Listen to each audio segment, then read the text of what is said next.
Buenos días, ¿cómo les va? Bienvenidos a Los Siete Locos. Bueno, hoy tenemos un programa bastante movido porque vamos a hablar de cine argentino, vamos a hablar de teatro. Tenemos a un importante dramaturgo, un importante director que nos visitan en el segundo bloque, y en este bloque una escritora argentina con su nueva novela que va a dar mucho que hablar, pienso. Acaba de aparecer esta novela y va a llamar mucho la atención. Ahí la presentamos y charlamos con ella. Silvia Iparraguirre nació en Junín, provincia de Buenos Aires, en 1947. Ha escrito cuentos, ensayos y novelas. Es autora, entre otros títulos, de Probables lluvias por la noche, La tierra del fuego y El muchacho de los senos de goma. Antes que desaparezca es su última novela publicada.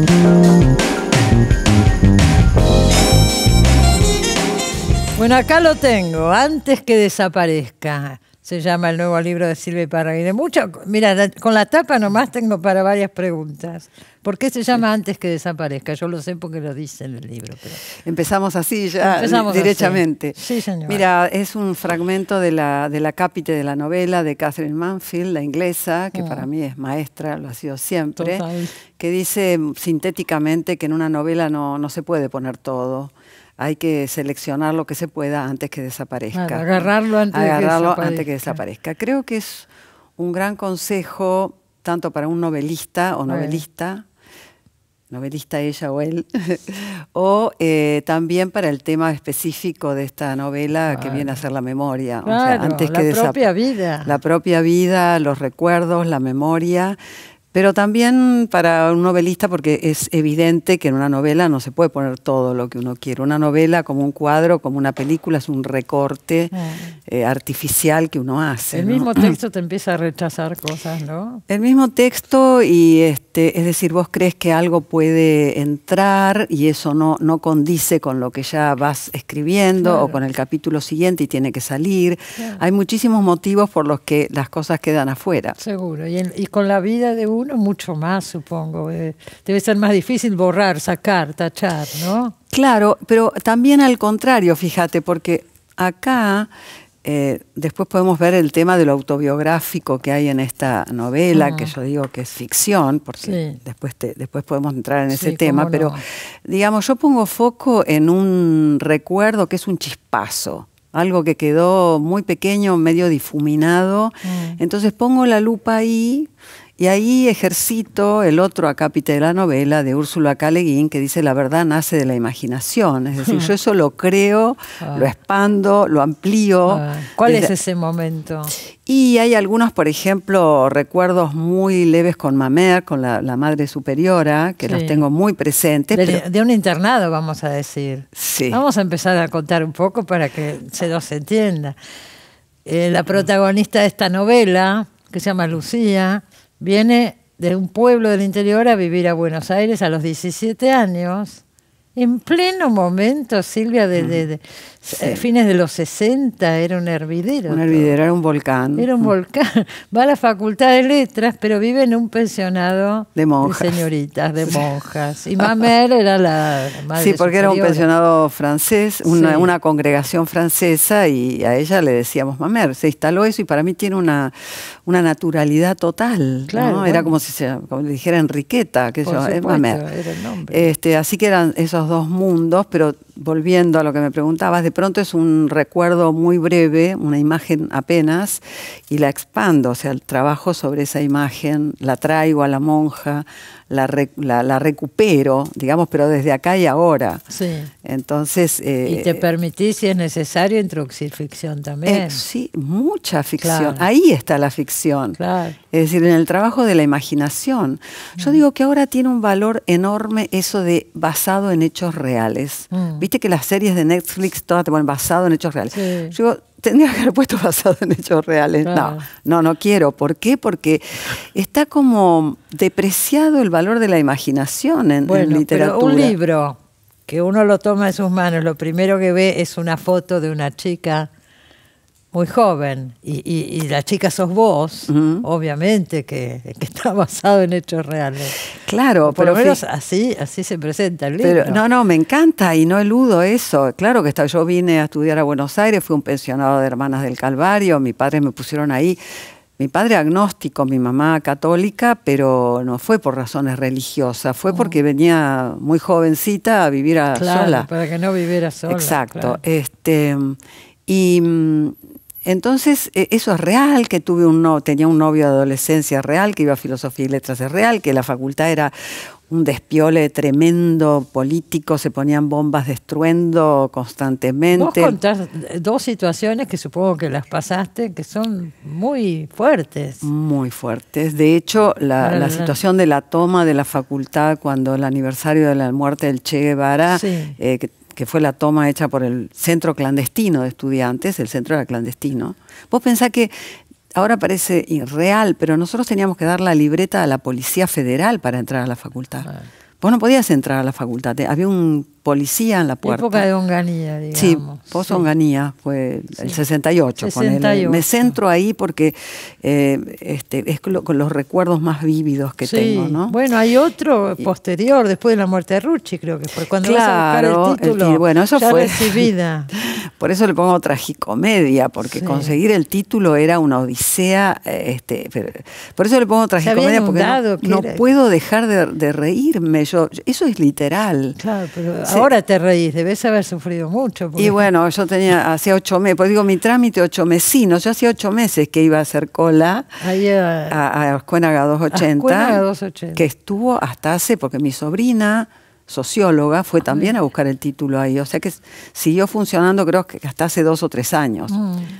Toda la universidad. O sea, vos te encontrabas con odontólogo. Lo que pasa es que yo no fui a la UBA, entonces esas cosas no las sé. Claro, exacto. ¿Cómo pasa con Clara, la otra protagonista del libro? La otra protagonista, claro. Pero entonces voy a hacer una vuelta al tema de la foto. Clara, sí, que vos dijiste, esta chica. En realidad, cuando estaban haciendo el arte de tapa, de la editorial me dijeron si tenía alguna foto del pensionado que pudiera ilustrar la tapa, estaban viendo qué poner. Yo tengo foto del pensionado con las monjas y todas nosotras, las 3 personajes de acá están sentadas en el piso. Muy linda foto que adoro, pero no puedo poner una foto donde hay gente, otras personas en una tapa. Y entonces me dijeron, bueno, entonces una foto tuya que dé la época. Y acá apareció esta foto. La había visto Julieta Obedman en casa. Le gustó, claro. Sí, le gustó mucho. Claro. Y creo ahora que me separé, al principio me parecía algo, pero ahora me separé de la tapa y creo que es una gran tapa. Yo creo que es buenísima la tapa. Sí. Es muy buena. Y esta es la edad que tenías cuando viniste 21, al pensionado. Sí, un poquito claro, más. Está muy marcado también eso.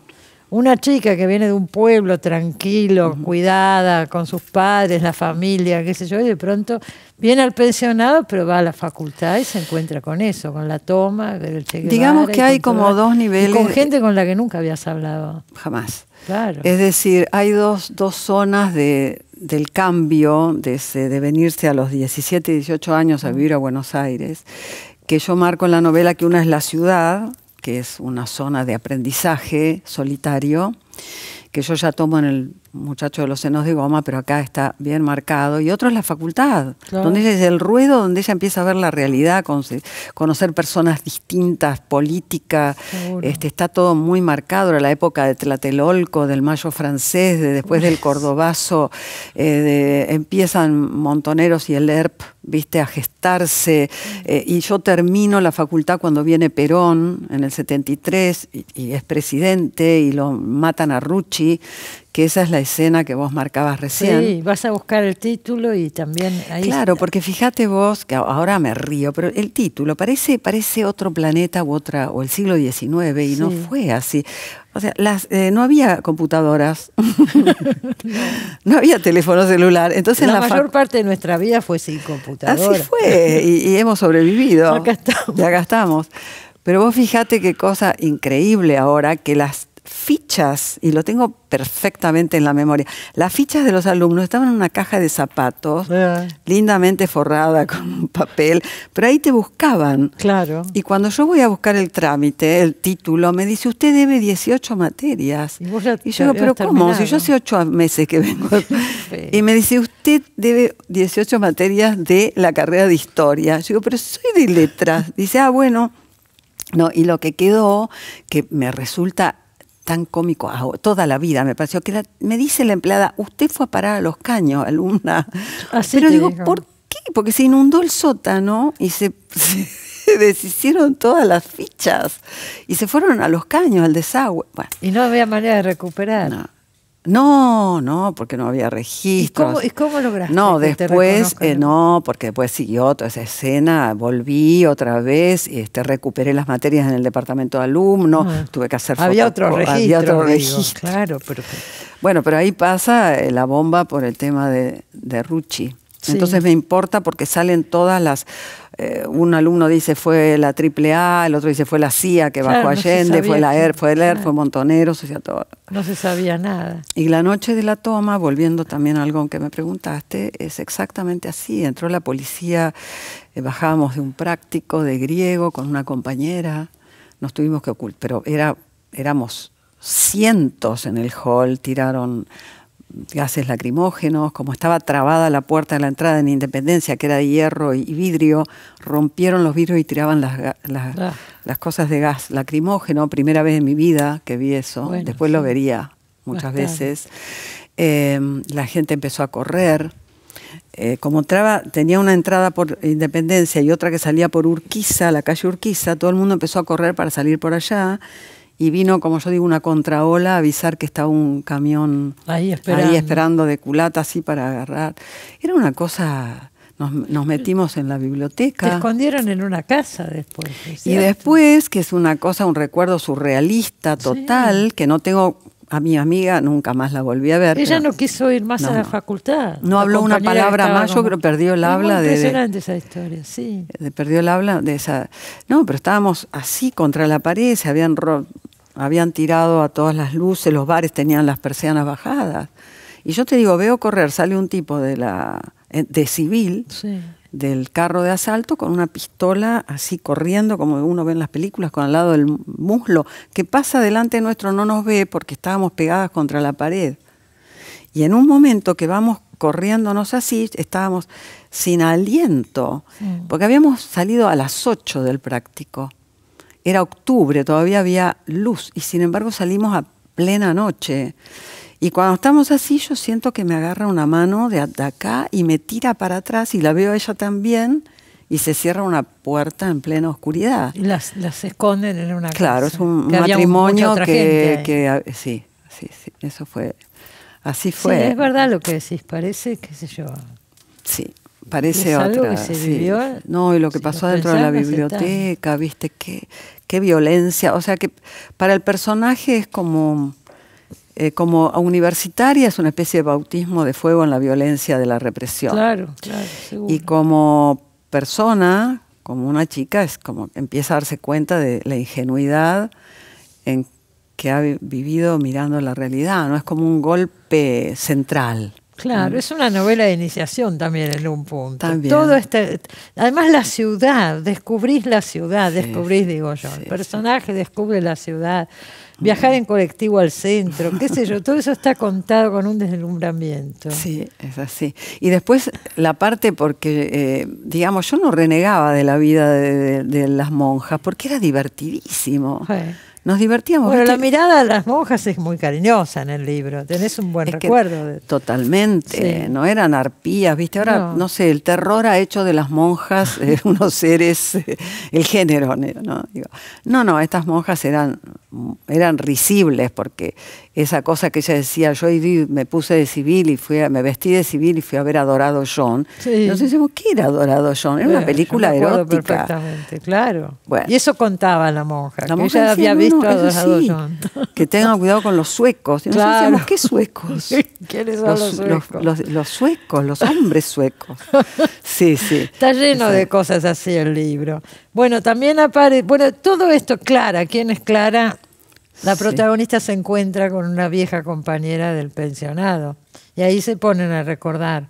Exacto. Eso dispara la novela, pero tiene, a ver, ayúdame con esto. La novela tiene el registro de las charlas entre ellas dos que remite, después aparece la escritura. La escritura del hecho que sucede, ¿no? No el recuerdo, sino el hecho. Exactamente. ¿Se entiende lo que digo? Exactamente. Sí. Si tiene dos niveles. Y después hay otro nivel más, que es la construcción de la novela. De la novela. ¿Cómo lo vas armando? Digamos que creo que en la lectura es complejo y fue complejo armarlo, pero yo sentí que la conversación, o sea, ¿qué es la novela en un plano primario?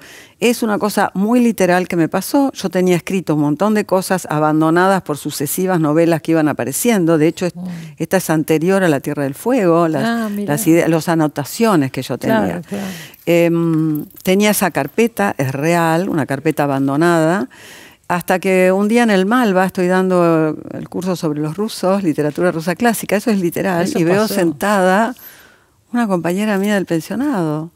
Nos produjo una felicidad de encontrarnos. Y ella fue a buscarte ahí. Ella fue a buscar. Claro. Y nos sentamos y estuvimos 5 horas y media en un bar, como nos pasa a las mujeres, ¿viste? Teníamos que hacer un repaso. Entonces, en principio hay una realidad primera que es el diálogo de estas dos mujeres recordando el pasado. Y yo necesité estructuralmente algún otro tipo de sostén en la novela. Claro. Entonces aparece 5 capítulos breves donde Lucía, la protagonista, está ahora no en el bar, sino en su casa, tratando de armar ese diálogo del primer encuentro. Porque ella después, y es ese insert de 5 capítulos, tiene otro tiempo, es decir, tiene otro tiempo porque son las 10 clases que dura, los 10 encuentros que ella va a tener con Clara, que dura el curso. Claro. Por eso ella empieza diciendo el tercer encuentro con Clara y me dijo tal y cual cosa, planeamos tal y cual cosa. Eso es como la vida, digamos, una segunda realidad. Pero es interesante también porque Clara, que es una psicoanalista o psicóloga. Psicoanalista, no sé, eso pasa siempre, además, y está muy marcado acá. Cómo se va armando con retazos de memoria de una y de la otra, cada uno. Te encontrás con alguien de la infancia y es así. Pero es así, y es el mismo mecanismo o recurso de los hermanos. Claro, también. Cuando se juntan y decís, ¿te acordás cuándo? Y el otro dice, no era ahí, fue en otra manera, o estaba fulano o no. Entonces, ese es el mecanismo en que ellas reconstruyen ese pasado en común. Exactamente. Y en un momento Lucía le dice, mira, porque claro, de algún modo son dos extrañas, le ha pasado la vida y están ahí. Sí. Entonces Lucía se siente un poco inquieta, le dice, mira, no hablemos del presente, de las mujeres que somos, qué hicimos, con quién nos casamos, vamos a hablar del pasado, vamos a recuperar aquel momento. Claro. Y el otro intento mío, me dio mucho trabajo, te diré, formal esta novela, fue que se viera Clara, o sea, que se viera el personaje de Clara, y que los recuerdos no fueran contados, sino que aparecieran sobre la mesa. Intentaba decir hace un ratito. No están contados desde la charla del bar, del café. Exacto, se presentan. Se presentan, claro. Exactamente, sí. Qué lindo lo que leíste. Bueno, a mí me gustó mucho esta novela. Yo la recomiendo, creo que se nota. Es una novela, qué sé yo, sólida, profunda y además es entrañable porque toca temas que de una manera u otra nos tocan a todos, ¿no? Y en esos capítulos breves yo quise poner a Lucía, o sea, una especie de alter ego mío en el momento de armar la novela con su pareja de escritores, una pareja de escritores y una especie de cotidianeidad de esa pareja. Recordemos que Silvia es la mujer de Abelardo Castillo. Aparece, a mí me encantó, porque aparece cuando lo conoces, la primera vez que salen, que te invita a comer en un restaurante que yo me acuerdo de ese restaurante. ¿Te acordás de ese restaurante? ¿Cómo no me voy a acordar? Claro, es más o menos mi edad también. Claro. Entonces todo eso uno lo vive. Sí. Y bueno, y se cuenta todo este vínculo en los inicios, ¿no? Eso fue por muchos motivos, pero en realidad cuando yo retomo esta novela en el 2015, tenía otra novela completa en la cabeza, La marca de agua, que Abelardo me dio un consejo en ese momento que fue como de oro, porque me dijo, te vas a alejar tanto de esta chica que después no la vas a poder contar. Claro, claro. Y yo digo, uy, me parece que tiene razón. Así que volví sobre la carpeta y cuando empiezo a ver esos papeles, una tarde, Abelardo, vos conocés mi casa, de paso por mi escritorio, yendo al suyo, entra y me dice, ¿y yo trabajo en esta novela? Haciéndome un chiste, claro. haciéndome un chiste, no por sé. supuesto. Le dije, no sé, vamos a ver cómo se presenta. Pero eso lo quise poner porque durante la escritura de esta novela Abelardo estaba presente, entonces es como otra dimensión que quise agregar. Claro. ¿La terminaste en ese momento o la terminaste ahora con la pandemia? No, la terminé ahora. Sí, la terminé en los últimos 2 años, año y medio, te diré, le di el impulso final. La pandemia colaboró. Sí. Me hicieron un reportaje muy, muy lindo en Italia para una revista que se llama Pangea, en el 2020, y yo dije una cosa que, salvando la distancia de la tragedia que es la pandemia, no para... En el caso concreto de una casa y eso, yo tengo una casa enorme con libros, con discos, con televisión, pero tanta gente que ha vivido hacinada, viste, al principio, sobre todo el año pasado, haciendo esa salvedad, yo le decía, mira, la pandemia, la cuarentena es el estado natural del escritor. Claro, aislado. O sea, estás aislado en tu casa con una biblioteca y con la pantalla de la máquina.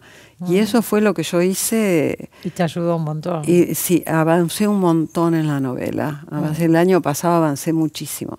Y después yo soy obsesiva, ¿vos sabés? Con bueno, está muy trabajada. Es evidente que está muy trabajado todo, el lenguaje, la estructura. Tiene un gran trabajo. Por eso te preguntaba. Claro, viene de muchos años. Viene de mucho atrás y también me importa el tema del humor, que creo que el humor es un catalizador fundamental en la literatura, al menos yo lo vivo de esa manera en la vida y en la literatura. Siempre necesito que haya un tamiz y el humor te lo da, porque uno a través del humor puede decir cualquier cosa, pero bueno, como estas chicas, viste, abajo de la mesa. Abajo de la mesa, fumando un cigarrillo. Tomando gin tonic. Tomando gin tonic. Ocultas de las monjas. De las monjas, bueno, qué sé yo. Parece ingenua. Éramos ingenuidad, claro.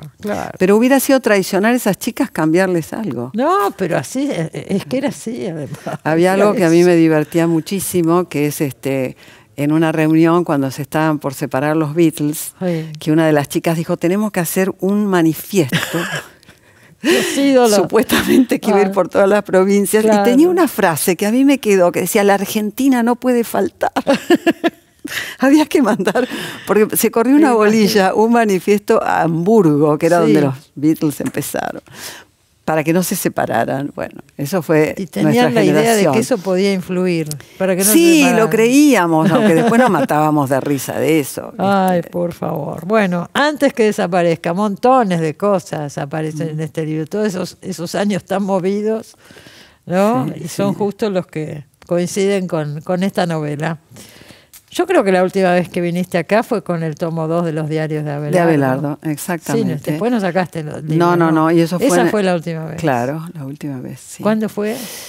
Y Abelardo murió en el 2017, me llevó 1 año y medio, en el 2019 tiene que haber sido la última. Y antes de la pandemia. Antes de la pandemia, exactamente. Bueno, me alegro de verte. Igualmente. Y acuérdense, Cristina, antes que desaparezca, la frase de Catherine Mansfield, el nuevo libro de Silvia Iparraguirre. Ya nos vamos al primer corte y enseguida volvemos.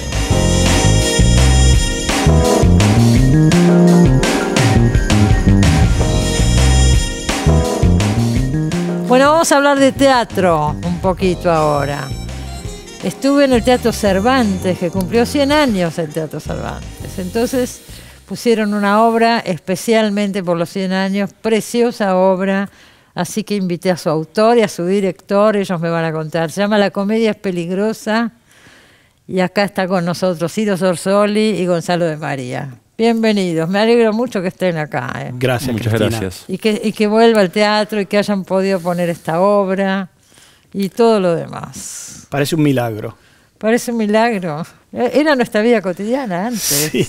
Sí, de pronto a mí me pasó, era muy difícil de imaginar a corto plazo ya era difícil de imaginar, así que cuando surgió el proyecto ya pensaba el año siguiente se podrá hacer, ¿no? Claro. Y llegamos a estrenar, por suerte. Llegaron a estrenar, sí.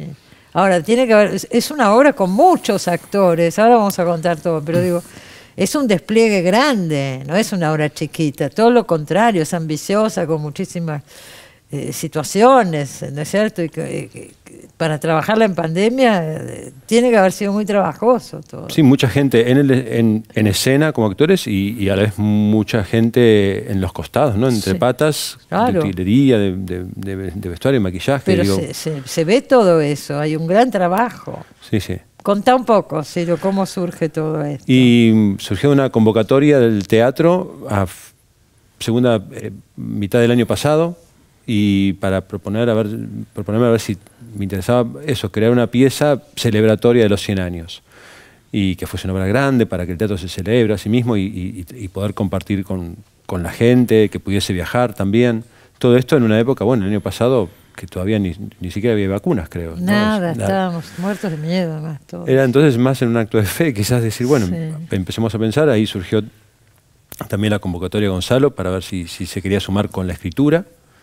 Y lo primero fue, bueno, eso, fue empezar a escribir, que además era lo que se podía, fueron encuentros ahí que fuimos haciendo durante el verano, y Gonzalo escribiendo, y surgió que fuese en verso, y en ese momento, nada, fue empezar a delirar, diciendo, bueno, después vemos cómo se dirige, ahora vamos a ver claro, de generar una trama que esté buena y que además tenga muchos personajes, y ahí fue que... Y bueno, la sitúan en la época del virreinato.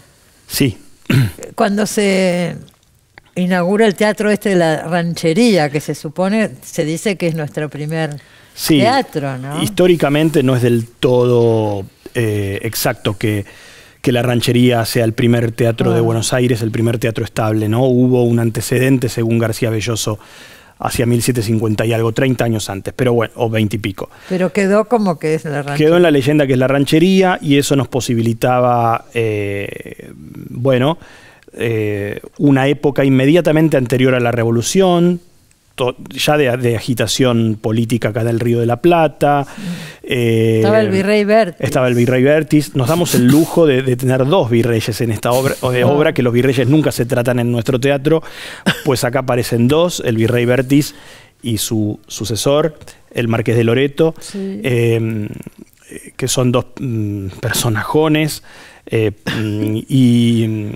bueno, nos hemos divertido. Sí, no, es evidente, porque ¿qué es una comedia de enredo, podríamos decir? Sí, son 3 actos, como era el teatro en la época, porque decidimos hacer con Ciro, ¿no?, un espectáculo que tomara recursos del teatro de aquel entonces, que también estudiamos, por lo menos un poco por encima lo que el tiempo nos dio, pero bueno, y a la vez un homenaje al teatro más ampliamente entendido. El segundo de los 3 actos es un vodevil a la Georges Feydeau.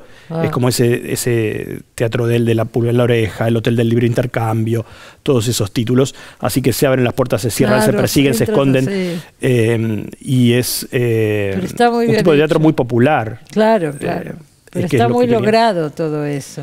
Creo que sí, porque todo eso tiene un ritmo y una serie de requisitos, ¿no? Sí, es ahí la mano maestra y el rigor. Habían hecho juntos Tarascones hace unos años, muchos se acordarán de Tarascones, también ahí en el Cervantes. Sí. Claro, en la sala más pequeña, ¿no? Claro, esta es la sala grande, es la sala principal del Cervantes. Sí, que es una gloria y es un espectáculo a medida también, porque la verdad que fue concebido para como acaba de decir Ciro, para homenajear al teatro ampliamente entendido, de nuevo, y creo que esa cosa de fiesta se percibe y está totalmente en el escenario y está en la platea. Vamos a decir que es un grupo de actores trashumantes que le piden al virrey a ver si les puede conseguir un lugar para tener un teatro estable, pero hay muchos intereses que se cruzan y a mí me da gracia porque es la eterna historia, entonces hay políticos que quieren usarlo para otra cosa, la iglesia también aparece. Que ese teatro que ese terreno tenga unos fines un poco más lucrativos. Seguro. Uno piensa en los teatros que han demolido, el Odeón y todo este estas historias, ¿no? Yo todavía cuando veo fotos del Odeón, Sí. lo alcancé a conocer porque se derribó en el 90 y mi viejo, que era abogado, tenía su estudio a una cuadra ahí, en Suipache y Corrientes, y esto era Esmeralda y Corrientes. Y yo digo, esta gloria se tiró abajo para un estacionamiento y estando el edificio en condiciones. Eso es una vergüenza. Todavía da ganas de llorar. Sí. Además hay una ley que lo impide, pero Bueno. por lo visto... Sí, no, y además, en este caso, por ejemplo, también había tenido que ver, hablando de edificios, digo, de que lo particular también nos llamaba la atención era el tema de que, bueno, nuestro Teatro Nacional además es un teatro que es de características muy españolas. Entonces, fue fundado por una española. Exactamente, entonces también parecía interesante, por eso también el virreinato nos parecía interesante ese cruce entre, bueno, esa zona de tensión interesante que hay entre lo español, que es que se da por el lado de estos virreyes, y lo criollo, y lo que empieza a fundarse como propio, digamos, ¿no? Exactamente, está todo eso mezclado. Pero también está la historia del Cervantes, que es interesante. Porque uno dice, ¿por qué a esta señora española, la actriz, era María Guerrero, se le ocurre poner ese teatro acá? Trajeron todos los materiales de España, ¿no es cierto? Sí, lograron un acuerdo, creo que con el rey, entonces no sé si era Alfonso XIII, sí, de que los barcos que estuviesen viniendo para acá con mercaderías y qué sé yo, también trajesen los elementos para ir construyendo Por eso, es como un proyecto, qué sé yo. Medio delirante. Medio delirante, pero lo hizo. Lo hizo, sí, eso es lo más increíble. Lo logró. Y también lo capitaneó, ¿no? Digo, como... Sí, iba a ver las obras, hay fotos de ella viendo las obras. Las obras en construcción. La construcción, no las obras de teatro. Claro, las obras de teatro es otra cosa. Pero digo, sí, pero no era un teatro público. Después en algún momento, yo no sé esa historia, debe haber sido comprado. Con Marcelo T. de Alvear. En la época de Marcelo T. de Alvear. No sé si estaban fundiendo o estaban así como... Sí, estaba muy comprometido. Claro. Se llegó a hacer teatro de revistas ahí cuando era teatro... Sí, cuando era teatro privado se hizo una temporada de revistas. Parece increíble, a ¿no? ver si lo sostenían. Exacto, en los años 20.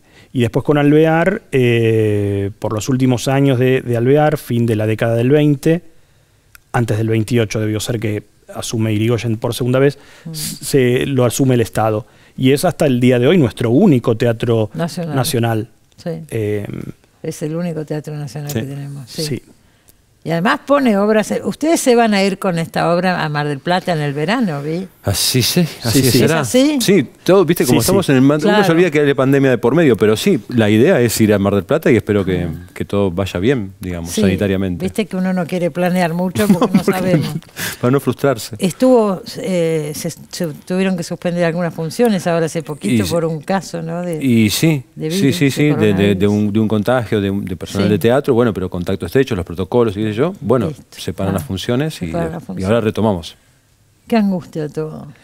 Sí, bueno, pero de nuevo, es la marca del tiempo que nos toca. Es que lo que sí fue particular fue el primer ensayo, por ejemplo. Primero que fue la primera vez, después de tanto tiempo de estar uno encerrado, volver a encontrarse con hacer lo que uno le gusta, digamos, y estar todos con barbijo. Y creo que la felicidad de poder volver a encontrarse pudo por sobre el barbijo, la distancia. Seguro.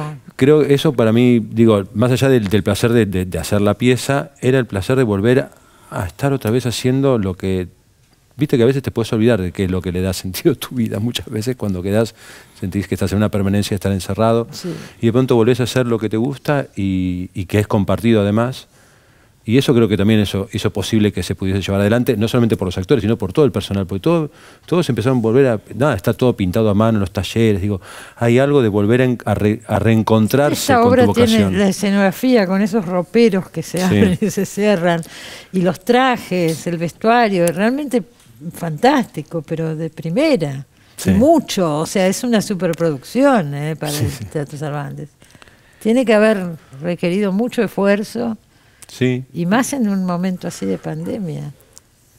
Pero por eso digo, dentro de lo triste de la situación, que es indudable, nada, eso, la felicidad de poder volver a hacerlo, hace que de pronto, bueno, todo pasa, es decir, vamos para adelante, digamos, vamos viendo, a ver cómo se va pudiendo, y la adaptación ya forma parte del modo de hacer, adaptarse, digamos, a lo que se va pudiendo. Sí.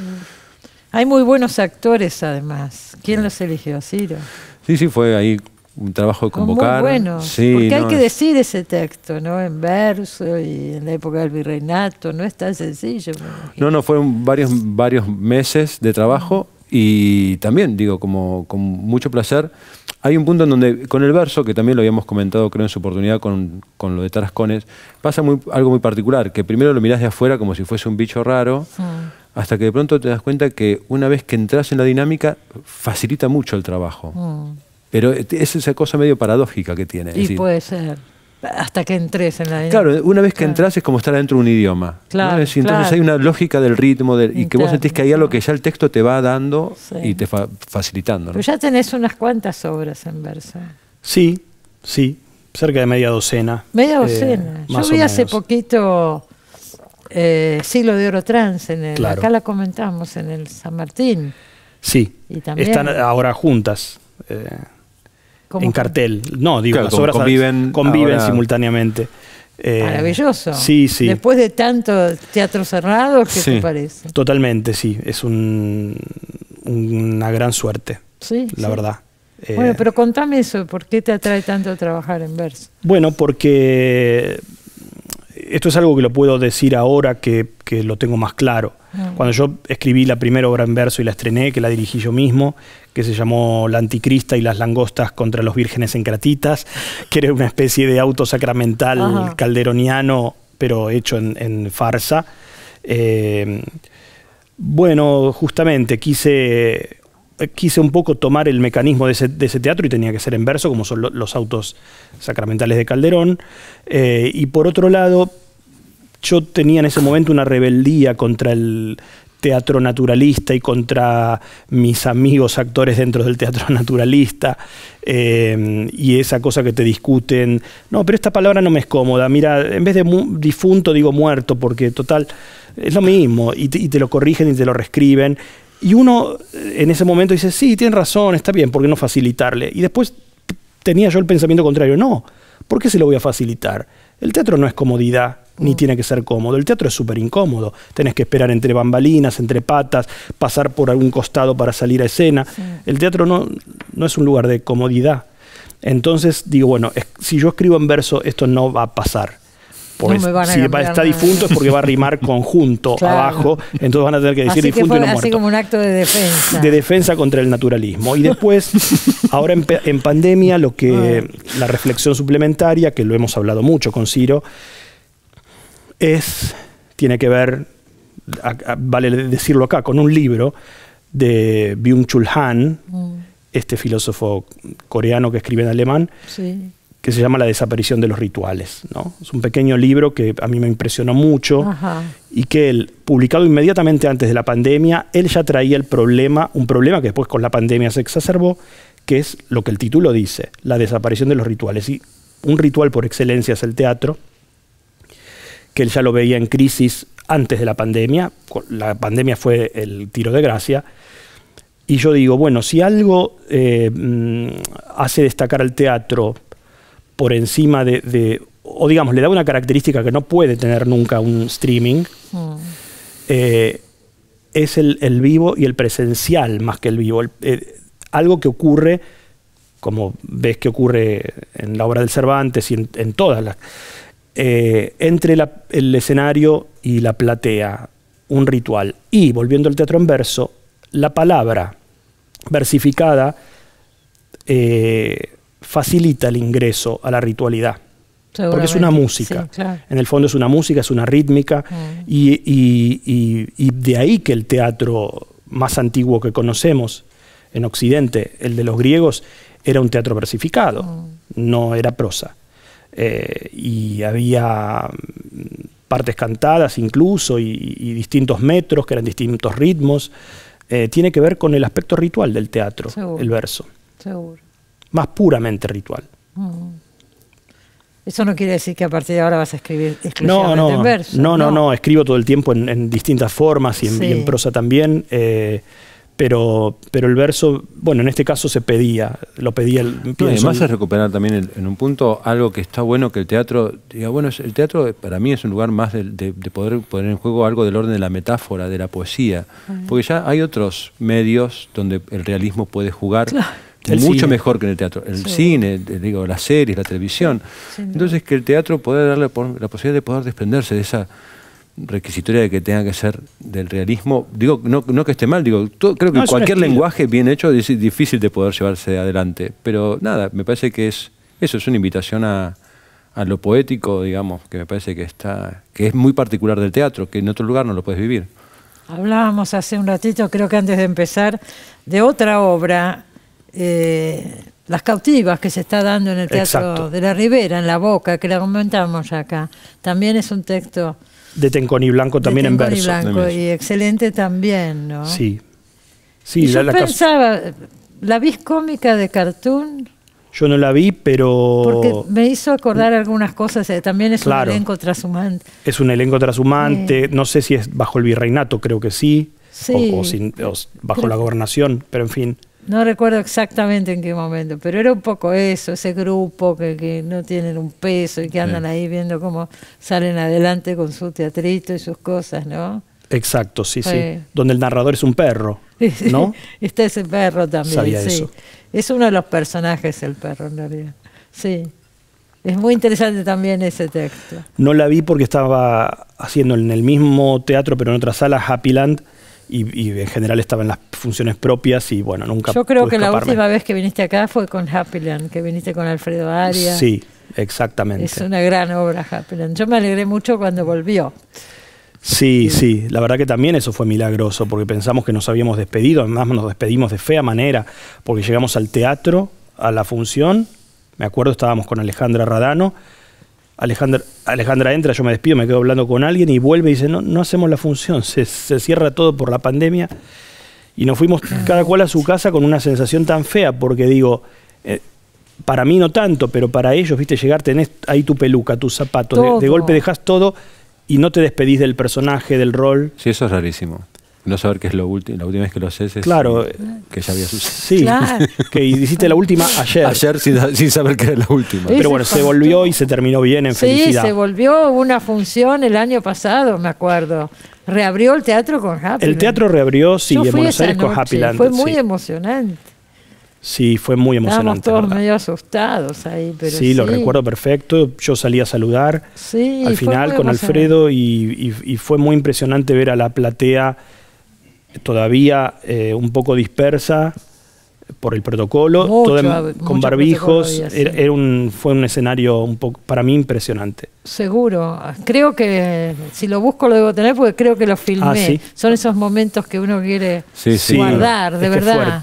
¿Y vos cuál había sido tu última obra, Ciro? Y yo estaba por reestrenar una obra que habíamos hecho en el ciclo Invocaciones, que era una obra sobre Stanislavski, fantasmática Stanislavski, que le íbamos a hacer en el Portón de Sánchez, y justo 2 semanas antes también se paró todo. Todavía estamos ahí con planes del año próximo poder retomarla, ¿no? Pero así que eso estábamos. Y estábamos también con funciones en la plaza, con una obra con La Verdad, que estábamos haciendo funciones ahí, y de pronto, además viste que fue como menguando, bueno, va a entrar menos gente, hasta que un día dice, no. Nada. Y eso, es rara la sensación de no saber que, bueno, nada, frente al contexto igual hay cosas mucho más graves, pero... Hay cosas mucho más graves, pero si yo muchas veces lo pensé, dentro de las distintas ramas del arte, digamos, yo creo que los más sufridos han sido los actores, toda la gente relacionada con el teatro, con el cine, porque...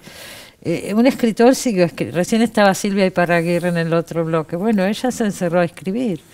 Un artista plástico también puede pintar. Ahora, lo de ustedes fue, además, el perjuicio económico es tremendo. Hay gente que no trabajó durante muchísimo tiempo. Ahora, fíjate vos qué paradójico. ¿Qué hubiera sido de la vida dentro de las casas si no hubiera habido manifestaciones culturales con las que tener contacto? Es decir, poder leer, poder escuchar música o poder ver series. Sin duda. Digo por lo que después sucede con la cultura en la vida cotidiana. Y sin embargo, lo que pudo sostener a la gente fue algo que la sacase de la realidad tan contundente, no para evadirse, sino para poder, yo creo, es transitarla, poder respirar y poder resignificarla. Yo creo que poder resignificar tu realidad a través de poder ver cosas, de poder leer, de poder escuchar música. Y digo, más que nada, pensando en eso, de que el arte no es solamente una cuestión que tiene que ver como si fuese algo menor. Me parece que fue o escapista. O escapista. Bueno, me tengo que ir al corte, pero Gonzalo de María me trajo su novela Cacería, una historia real.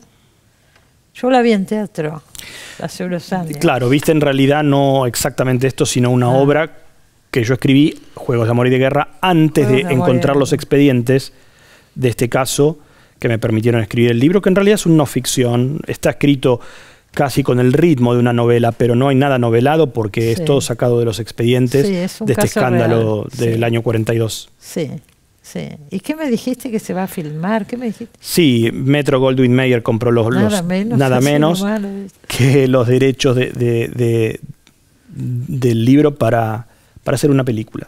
Bueno. Así que en eso estamos. Felicitaciones, felicitaciones. Gracias. Y me alegro que esté la obra y vamos a recordar horario, día, todo. De miércoles a domingos a las 20 horas en la Sala María Guerrero del Teatro Nacional Cervantes. Acuérdese, La comedia es peligrosa, ¿eh? De Gonzalo de María, dirigida por Ciro Sorsoli. No se la pierda, pasa un rato lindísimo. Es preciosa esa obra, más allá de todos los méritos que tiene. Además gracias, se disfruta mucho. Muchas gracias. Gracias por haber venido. No, gracias a vos. Nos vamos a un corte, ya volvemos.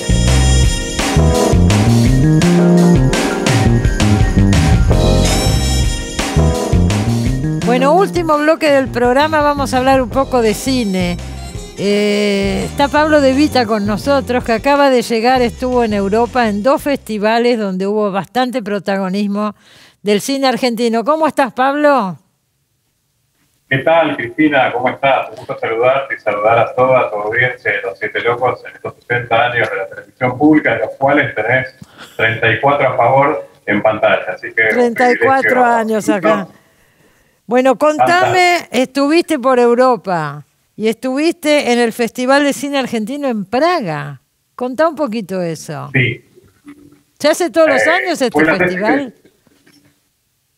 Fue la 10ª edición del Festival de Cine Argentino en Praga, un festival que tiene, hay que decirlo, el respaldo fundamental, tanto en los 2 casos donde dirigió el cine argentino, de las embajadas, de los organismos diplomáticos argentinos, sobre todo en tiempos de pandemia, sabemos que es muy complicado, son temas que se empiezan a gestar con mucha antelación, pero hay que decir que el cine argentino brilló tanto en Praga como en la 66ª Semana Internacional de Cine de Valladolid, de la cual aquí tenemos su símbolo distintivo, y que a partir de esta confluencia de presencias del cine argentino se dio el lujo de estar presente tanto en las pantallas del histórico cine Lucerna, el único cine que queda en la ciudad de tiempos del periodo mudo en Praga y que fue propiedad de la familia de Václav Havel.